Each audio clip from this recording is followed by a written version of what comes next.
Jayong Vishnupad Brahmahangsa Paravarakacharya Asadhara Sadushi Sriman His Divine Grace Lacy Bhaktivedanta Swami Raj Srila Prabhupada Ki Jai Gaur Premanande Haribol Slava Zabranim Bhaktam Slava Shri Gurui Shri Garangi Om Vishnu Vidaya Krishna Parastaya Bhutale Srimate Bhaktivedanta Swami Tenamane Namaste Saraswati Deve Gaurvani Pracharane Nirvishesha Shunyavadi Paskatyade Siddharne.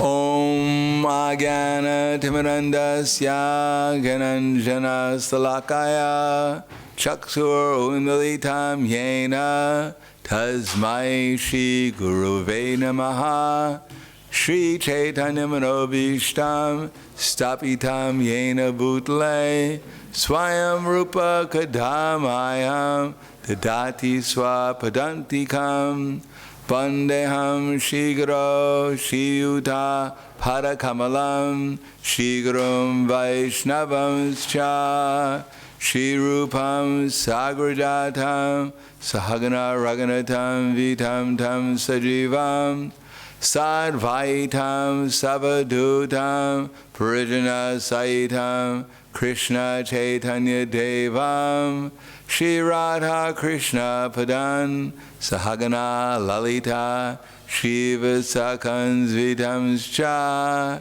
Hey Krishna Karna Sindhu Dinabando Jagatpate Gopesha Gopika Kanta Radha Kanta Namostute Tapta Kanchana Gorangi Radhe Vrindavaneshwari Prashubhanu Siddha Devi Pranamami Hari Priye Vanchakapa Turvyascha Kripa Sindhu Bhyevacha Patidanam Bhavanebhyo Vaishnavebhyo Namo Namaha Shri Krishna Chaitanya Pranitinanda Shadvaita Gadadhar Shivasati Gaur Bhaktivinoda Hare Krishna Krishna Krishna Hare Hare Hare Rama Rama Rama Hare Hare Om Namo Bhagavate Vasudevaya Om Namo Bhagavate Vasudevaya Om Namo Bhagavate Vasudevaya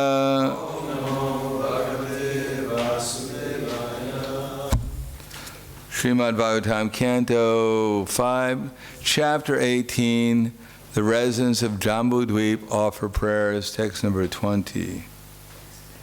Savai Pati Syat Akuto Baya Swayam Samantata Pan Bhavayaturam Janam Pati Saekas Eve Tarata Mito Bayam Naivat Maglabad Adi Manyate Param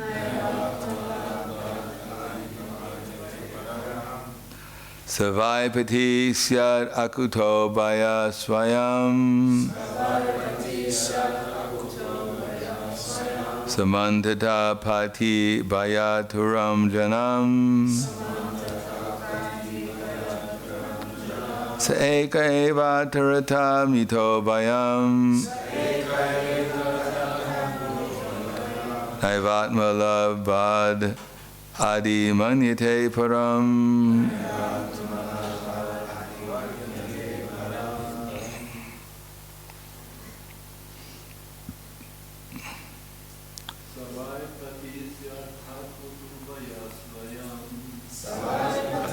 Syarakuto Baya Swayam Samantata Pati Bayaturam Janam Seka Eva Turata Mito Bayam Naivatmalabhad adimanyate param. Mataji.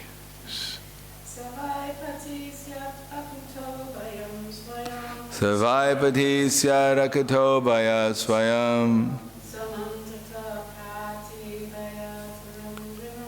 Samantata pati baya turajanam. Sa eka eva tarata mito bayam. Naivad malabhad adimanyate param. Sa he, vai, indeed, pati, a husband, syat, would be, akato baya, who is not fearful of anyone, swayam, self-sufficient, samantata, entirely, pati, maintains, baya aturam, who is very afraid, janam, a person, saha, therefore he, eka, one, eva, only, itarata, otherwise, mita, from one another, bhayam, fear, na, not, eva, indeed, atmalabhat, then the attainment of you, adi, greater, manyate, is accepted, param, other thing. Translation and purport by His Divine Grace A.C. Bhaktivedanta Swami Srila Prabhupada. He alone who is never afraid, but who, on the contrary, gives complete shelter to all fearful persons, can actually become a husband and protector. Therefore, my Lord, you are the only husband, and no one else can claim this position. If you were not the only husband, you would be afraid of others. Therefore, persons learned in all Vedic literature accept only your lordship as everyone's master, and they think no one else a better husband and protector than you. Purport. Here the meaning of husband or guardian is clearly explained. People want to become a husband, a guardian, a governor, or a political leader without knowing the actual meaning of such a superior position. There are many people all over the world, indeed, throughout the universe, who claim for some time that they are husbands, political leaders, or guardians. But in due course of time, the Supreme Lord desires their removal from their posts, and their careers are immediately finished. Therefore, those who are actually learned and advanced in spiritual life do not accept any leader, husband, or maintainer other than the Supreme Personality of Godhead. Lord Krishna personally states in Bhagavad Gita 1866, Aham tvam sarvapapevyo mokshisyami. I shall deliver you from all sinful reactions. Krishna is not afraid of anyone. On the contrary, everyone is afraid of Krishna. Therefore, he can actually give protection to a subordinate living entity. Since so-called leaders or dictators are completely under the control of material nature, they can never give complete protection to others, although they claim this ability due to false prestige. Ite vidu swartikatim hi Vishnu. People do not know that the real advancement in life consists of accepting the Supreme Personality of Godhead as one's master. Instead of deceiving themselves and others by pretending to be all-powerful, all political leaders, husbands and guardians, should spread the Krishna consciousness movement so that everyone can learn how to surrender to Krishna, the Supreme Husband. So the text again, Savai pati syad akuto baya swayam samantatak pati baya turam janam sa eka eva turata mito bayam naivat malabad adi manyate param. Translation, he alone who is never afraid, but who on the contrary gives complete shelter to all fearful persons, can actually become a husband and protector. Therefore, my Lord, you are the only husband, and no one else can claim this position. If you are not the only husband, you would be afraid of others. Therefore, persons learned in all Vedic literature accept only your lordship as everyone's master, and they think no one else a better husband and protector than you. Namo Vishnu Padaya Krishna Pristaya Bhutale Srimate Bhaktivedanta Swami Namane Namaste Saraswati Deve Gauravani Pracharane Nirvishesha Shunyavadi Paskatya Desatarne. Natasya karyam karnam chavidyate natatsamaschavi kastridrishyate parasya shaktir vividaiva shruyate svabhavaki jnana bhala kriya cha. Natasya karyam karnam chavidyate. No one is greater or equal to Krishna. That means everyone is less than him. That means we ourselves are less than Krishna. Of course, if we don't believe in Krishna, then it doesn't make any difference.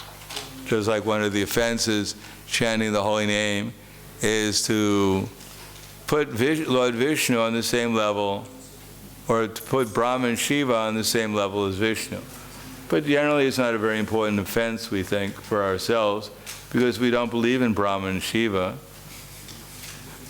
Therefore it's not very difficult to consider that they're not on the same level as Vishnu, who we don't believe in either. So it's one of the offenses we think we don't bother committing. But actually we don't put Brahma and Shiva on the same level as Vishnu. Sometimes we put Michael Jackson on the same level as Vishnu, or Tiger Woods or something like that. Tiger Woods, you know who Tiger Woods is? He's a tiger who used to be in the woods. Probably belongs there. He's a famous golf player. I've wasted 50%. What's that? I've wasted 50%. I guess more famous here would be the Beatles.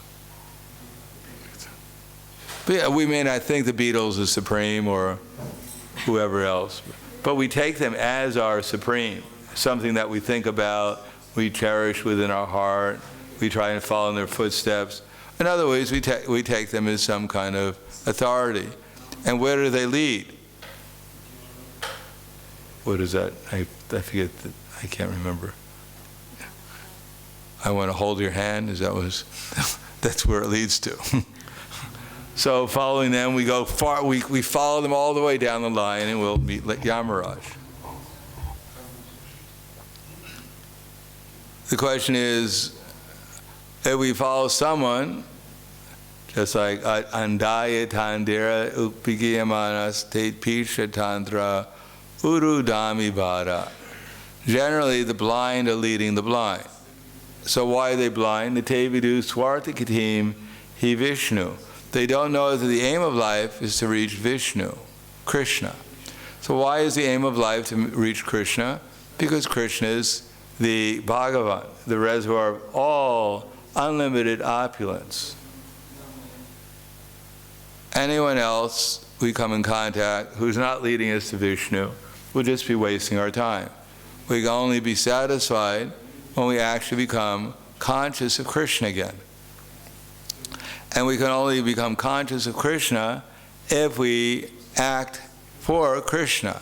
And we can only act for Krishna if we learn how to act for Krishna, who knows how to act, someone who knows how to act for Krishna. Therefore it says, Gurur, as I repeated yesterday, Gurur nasasyat, Pita, Swajano nasasyat, Pita nasasyat,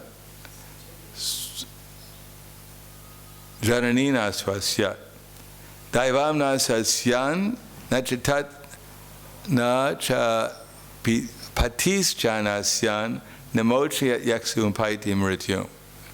Took me around 20 years to learn that one. That one should not become a father. Well, the first one is guru. One should not become guru.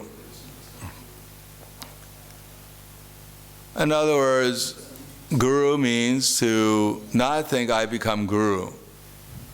Guru means to think I become the servant of my guru. One cannot be guru unless he's in the mood of service to his guru. Otherwise, he's guru, which means cow. So actually, anyone who develops a feeling of servitorship to their guru in disciple succession, especially a guru who's completely surrendered to Krishna, 100%, one who becomes an instrument, nimitra matram bhavasavasachin, one who feels himself only to be an instrument of his guru, then one actually becomes guru. One actually becomes a representative of Krishna in disciple succession. The idea of becoming guru is not to collect a bunch of disciples, and whoever gets the most disciples, they win. At the end of life, they get a gold star. At the gates of Vaikuntha, one of the questions they don't ask you is, how many disciples did you have? And if you say, well, I only had 20,000, they say, sorry, go back and collect a few more and then we'll invite you to come in.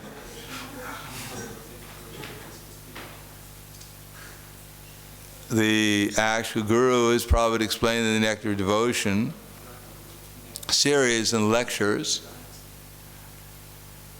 he was saying that the actual guru realizes that only by the mercy of Krishna can we remember anything. That's one of our basic points of philosophy, that from Krishna comes remembrance, knowledge, and forgetfulness. Whatever we're remembering right now is not due to our wonderful qualities, our marvelous smile, our wonderful talents. It's due to the mercy of the Supersoul within our heart, reminding us of something, or helping us forget something, and giving us the intelligence to understand what we're forgetting and what we're remembering.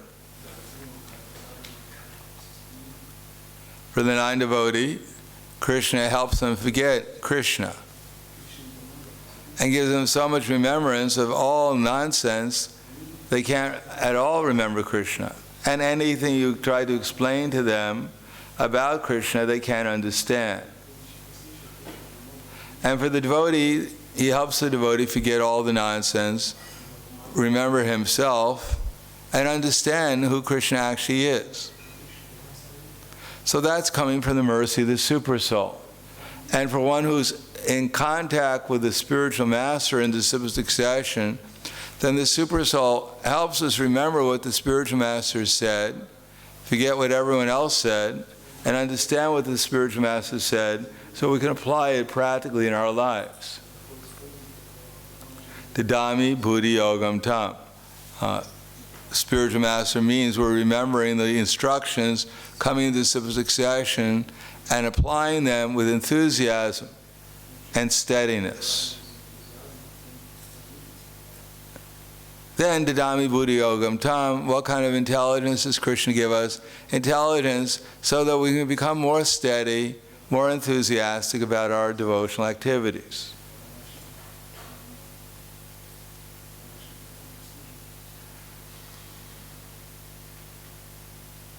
So, for the non-devotees, they're thinking that they're the actual doers, they're the saviors, they're the proprietors, they're the enjoyers of this material world. And for the devotee, he knows that by the mercy of Krishna, I'm remembering the instructions of my spiritual master in disciple succession. And when I repeat them to my disciples or followers, then when they follow them, when they understand them, when they forget about other activities, then I understand it's by the mercy of my spiritual master that that's occurring, and therefore the Guru, he takes his followers and disciples as representatives of his spiritual master, who's teaching him by their example how to better follow the instructions of his spiritual master. Therefore, he doesn't really think himself to be Guru, he only thinks himself to be the servant of his spiritual master. So that's actually Guru. Similarly, the husband, if the husband thinks he's the enjoyer of his wife and children, or the wife thinks she's the enjoyer of her wife and her husband and children, then they're not bona fide husbands or wives. Just like Priyavrata Maharaj. Priyavrata Maharaj was a student of Narada Muni, and he was sitting on this is rather difficult, Ganda Mandana Hill.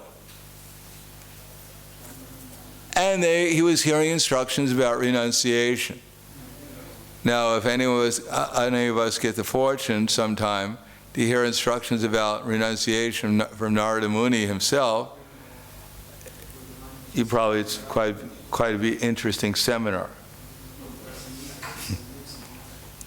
In any case, for a long time he was hearing these instructions, and he became fixed in those instructions of renunciation. He had no intention at all of getting married or ruling over any universe or anything like that. But Swayambhuva Manu, he had reached the age where he wanted to renounce his universe, which happened to be his kingdom. Now, I guess in different Manus, they have different authority, but this Swayambhuva Manu was actually ruling the universe, at least a good part of it. And so Lord Brahma came with Swayambhuva Manu and Indra and different Mahajans. Lord Shiva came also to convince Priyavrata Maharaj to renounce his renunciation. Now Narada Muni is also Mahajan, but when you have Lord Brahma there, you have Lord Shiva, you have a number of Mahajans there. Narada Muni had to surrender. And Priyavrata Maharaj had to surrender too, so he agreed to become the emperor of the universe. Now, emperors of the universe don't sit around just eating maha all day long. It sounds like it would be nice to become the emperor of the universe, but they actually have responsibilities, and their main responsibility is to perform sacrifice. And in order to perform sacrifice, you need a wife. I'm not expert at sacrifice. I don't know why you need a wife. Does anyone know?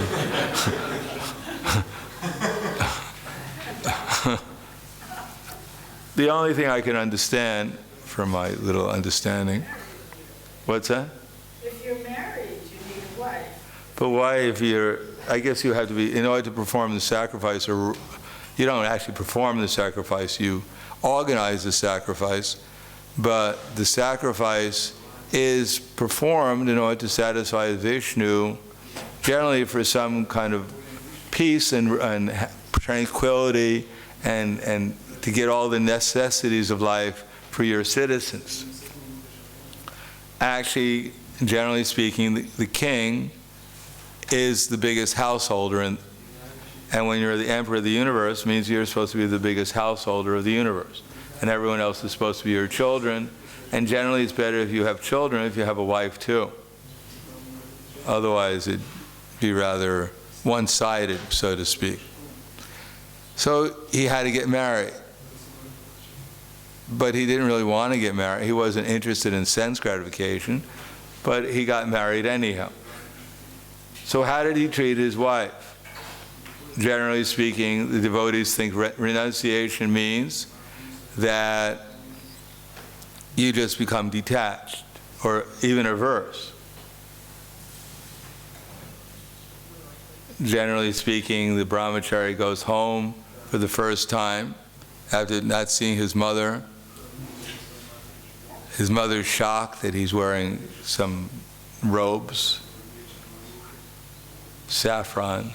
She runs to the son and goes, son, and he goes, stop! Don't touch me! You're a woman. She goes, I'm a what? You're a woman, don't touch me. Oh, what did they do to you? What happened to you?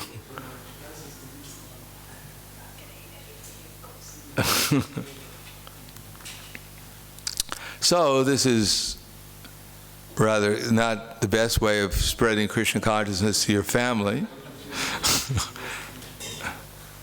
I've learned the truth. Don't touch me.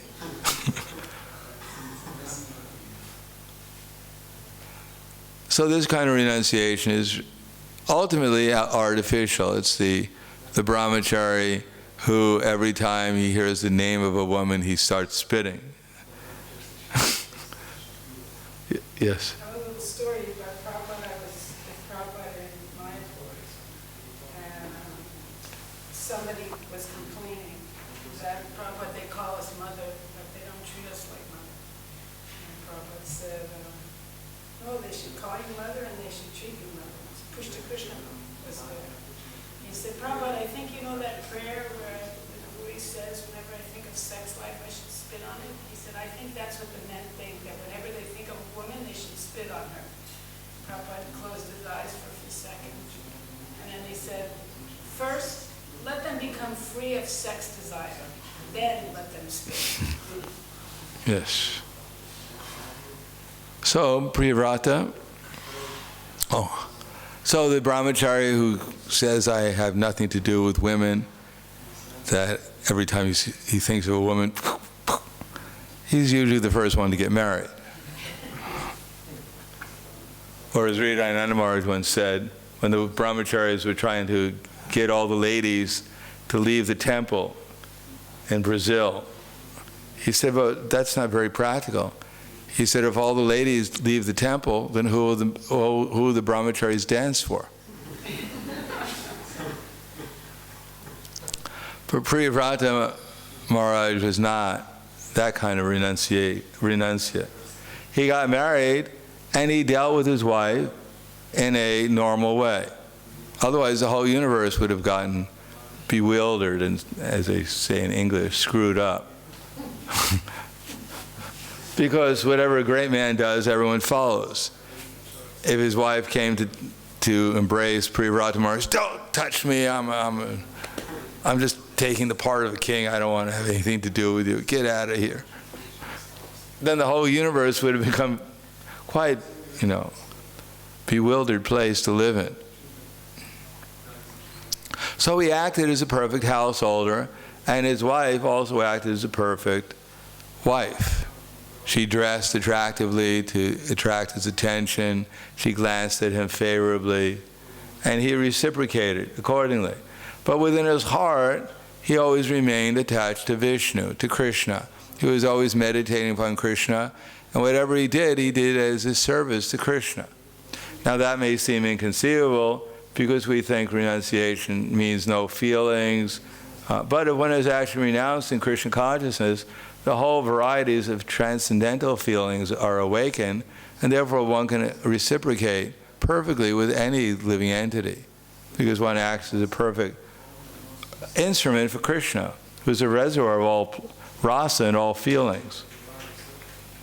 So Priyavrata Maharaj acted as a perfect householder, and so did his wife.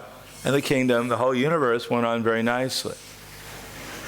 Although he always remained in a position of absolute renunciation, because he was always fully Krishna conscious. So Krishna consciousness is not to take something away, as the normal renunciates are, it's to add something, namely Krishna.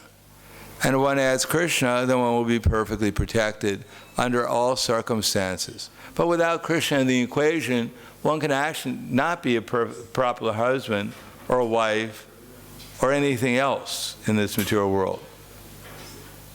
Although one may imagine oneself to be the king or the husband or anything else, but actually one is simply bewildered by the illusory energy, subjected to the laws of material nature.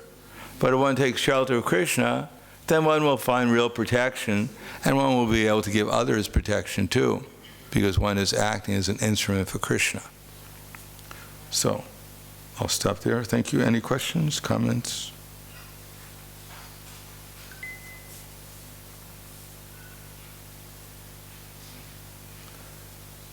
Yes. So when we visit our mothers and they want us to eat what they cook, what should we, what is our proper conduct in that situation? Well, it depends what they cook, of course.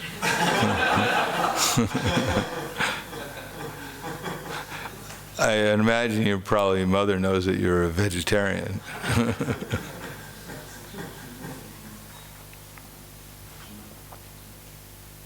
I don't know. What would you do, Mother Lakshmimani? This comes up a lot, actually. I discuss this a lot in the disciples' course. That our first priority is to preach, and those of us, if you ever had the experience of being with Srila Prabhupada in visiting people's homes, sometimes even there's that story where, someone noticed there were onions in something, and they went over to Prabhupada, and they said, I'm not eating onions, I'm eating prashad. So Prabhupada accepted the devotion. If there was devotion, he accepted that devotion first. So, of course, vegetarian is a prerequisite. But if the parent is offering with an attempt to please a devotee, then that should be received with the sincerity of devotion should be received, because otherwise causes a lot of trouble, and it could make you get to it resulted in deprogramming all kinds of crazy things because we were so insensitive to the way our family needed to be treated. I have a cartoon on the door of my office that has a picture of a young man who's obviously a devotee, has a sika, he's wearing a dhoti, and he's sitting on a bed, he has a suitcase packed. And his parents are standing in the door, and they say, we just want you to know, if you want to go back to being a drug addict, we support you 100%.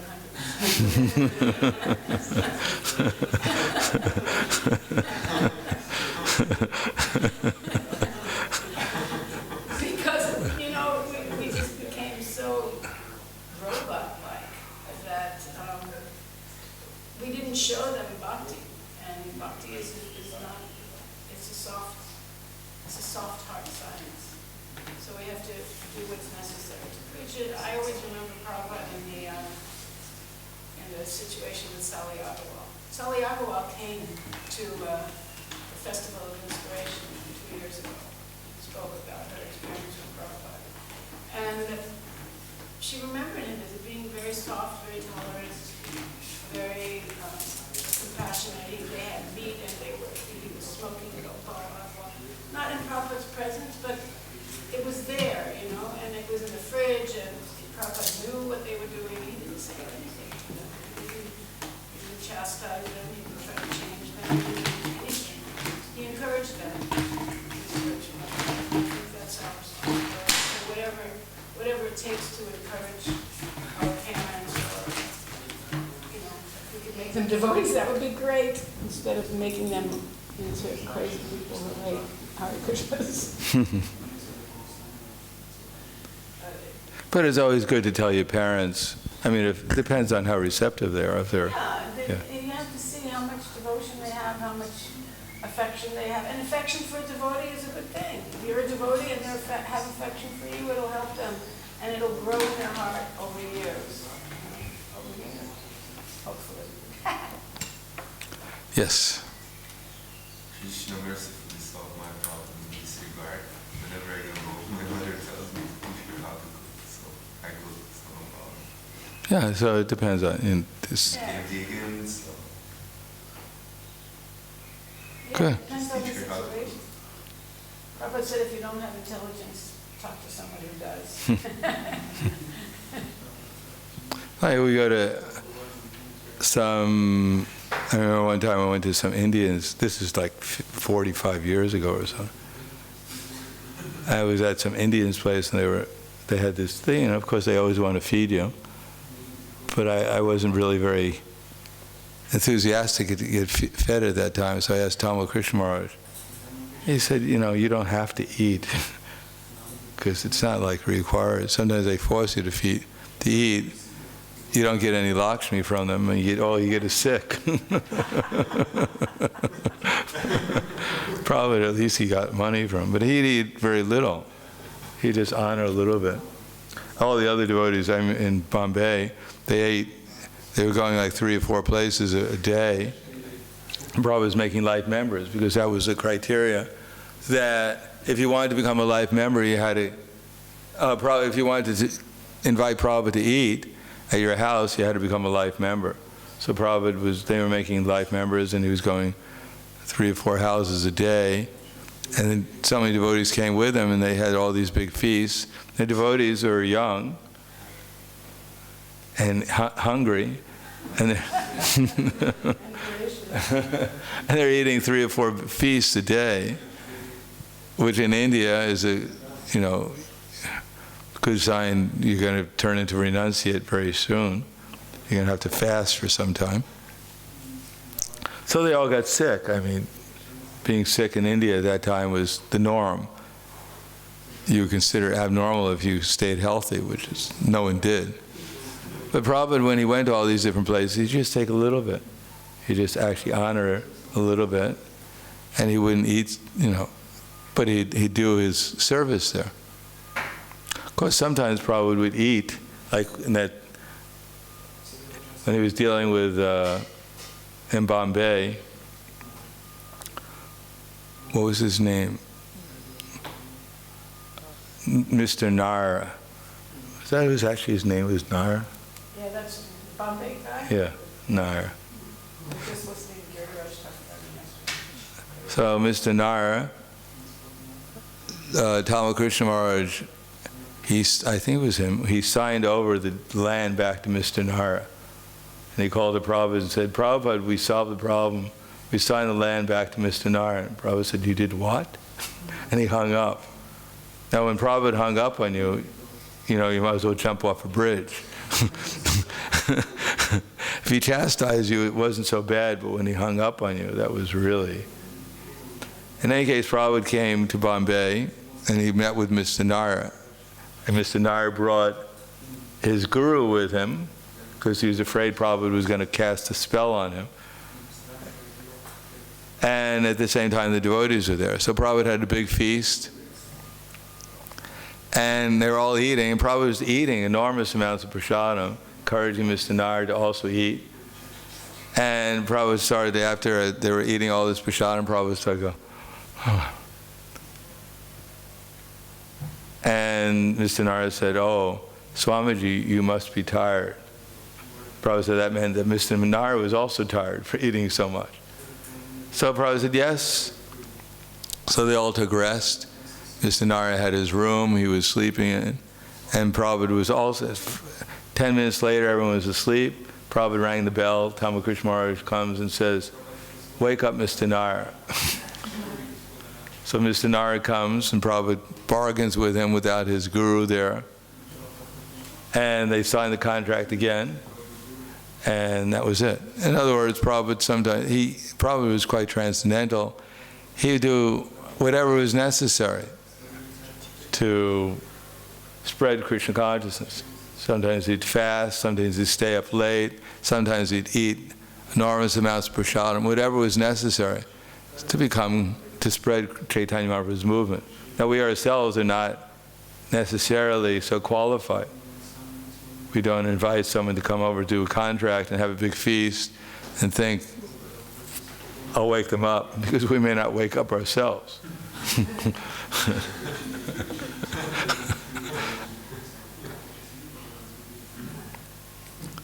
I mean, I have a number of stories about what Prabhupada would do that we shouldn't do.